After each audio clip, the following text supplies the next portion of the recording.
Паважаны прэзідэнт Зеленскі і украінскі народ. Я звяртаюся да вас ад імя народа Беларусі. Украінскі народ цяпер піша не сваю, а сусветную гісторыю барацьбы за свабоду, дэмакратыю, правы чалавека. Я ганаруся тым, што беларусы ваююць з украінскімі ваеннымі плячо ў плячо.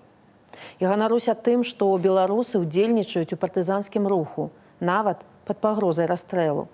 Збіраюць гуманітарную дапамогу, дапамагаюць уцекачам, інфармуюць пра перамяшчэнне расійскіх войскаў, каб дапамагаць арміі і жыхарам Украіны.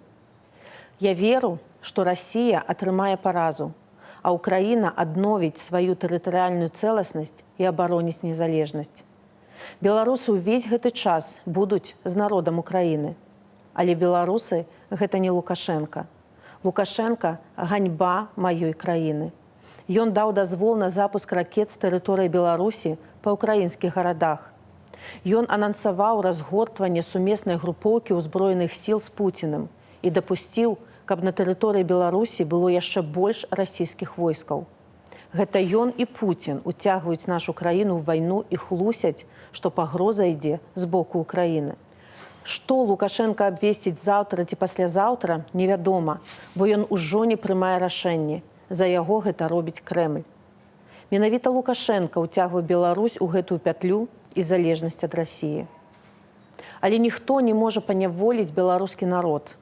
Ніхто не можа прымусіць людзей рабіць так, як таго хочуць дыктатары. За нашу агульную з вамі свабоду ад акупантаў і дыктатуры больш за 40 000 беларусаў на працягу 2 гадоў прайшлі праз турмы па шалёных абвінавачваннях. 40 000. Гэта ж насельніцтва цэлага горада. Але мы працягваем нашу барацьбу. Мы ведаем, што беларусы і украінцы не ворагі. Украінцы і беларусы на адным баку ваююць з адным і тым жа злом. Лукашенка і Пуцін – ваенныя злачынцы. І ў выніку павінны панесці адказнасць за тысячы нявінных ахвяр.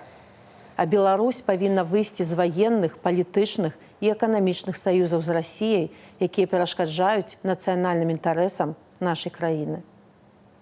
Спадар прэзідэнт Зеленскі, у адным са зваротаў вы сказалі: «Мы не просім свет змагацца замест нас, мы просім даць нам дапамогу». Беларусы таксама не просяць змагацца замест нас. Мы прапануем Украіне і украінскаму народу збудаваць альянс з дэмакратычнай Беларусю, весці барацьбу разам і падтрымліваць беларускі супраціў. Аб'яднаны пераходны кабінет гатовы да супрацы з Украінай і ўсталявання дыпламатычных і палітычных адносінаў. Мы гатовыя дзейнічаць разам з Украінай, бо без свабоднай Украіны не можа быць свабоднай Беларусі і Еўропы, а без свабоднай Беларусі не можа быць свабоднай Украіны. За нашую і вашую свабоду. Слава Украіне! Жыве Беларусь!